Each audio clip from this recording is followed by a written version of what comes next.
দেশের বিমানবন্দরগুলোতে প্রবাসী রেমিট্যান্স যোদ্ধাদের জন্য ভিআইপি সেবা চালুর পরিকল্পনার কথা জানিয়েছেন প্রবাসী কল্যাণ ও বৈদেশিক কর্মসংস্থান উপদেষ্টা আসিফ নজরুল। মঙ্গলবার দুপুরের মন্ত্রণালয়ের সভাকক্ষে সমসাময়িক বিষয় নিয়ে ব্রিফকালে তিনি এসব বলেন। উপদেষ্টা আসিফ নজরুল বলেন, দেশের বিমানবন্দরে সেবার মানোন্নয়ন ইতোমধ্যে করা হয়েছে। আরেকটি সেবা যেটি আমরা চালু করতে যাচ্ছি সেটি হচ্ছে বিমানবন্দরে রেমিটেন্স যোদ্ধারা দেশে এলে ভিআইপি সেবা পাবে। একজন ভিআইপি এয়ারপোর্টে যেসব সুবিধা পান, লাউঞ্জ ব্যবহার ছাড়া আমরা সবই করার সুবিধা দেব। প্রবাসী কল্যাণ উপদেষ্টা বলেন, একজন ভিআইপি যখন এয়ারপোর্টে যান তখন তার লাগেজ নিয়ে একজন সঙ্গে থাকেন, চেক ইন করার সময় সঙ্গে একজন থাকেন, ইমিগ্রেশন করার সময় পাশে একজন থাকেন। প্রাথমিকভাবে আমরা মধ্যপ্রাচ্যের কর্মীদের টার্গেট করেছি, ইউরোপের কর্মীদের পরে করব।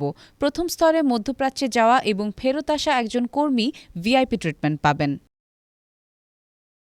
ভবিষ্যতে প্রবাসী কর্মীদের জন্য বিমানবন্দরের লাউঞ্জ ব্যবহারের সুযোগ তৈরি করা হবে জানিয়ে তিনি বলেন, লাউঞ্জ ব্যবহার করতে দেওয়ার বিষয়ে আমরা পরে চিন্তা করছি, এটা অনেক পরের কাজ।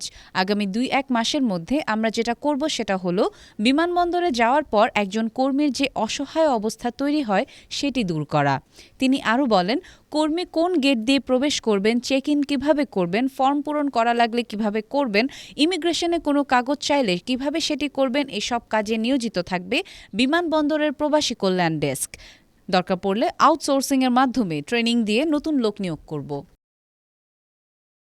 আগামী ২ সপ্তাহ থেকে ১ মাসের মধ্যে এ পরিকল্পনা বাস্তবায়ন করা হবে জানিয়ে তিনি বলেন, একজন প্রবাসী যেন কোনো অবস্থাতেই এয়ারপোর্টে হয়রানির শিকার না হন, অপমানিত বোধ না করেন, এ ব্যাপারে আমাদের জিরো টলারেন্স থাকবে। আমরা অবশ্যই এটা নিশ্চিত করে ছাড়ব।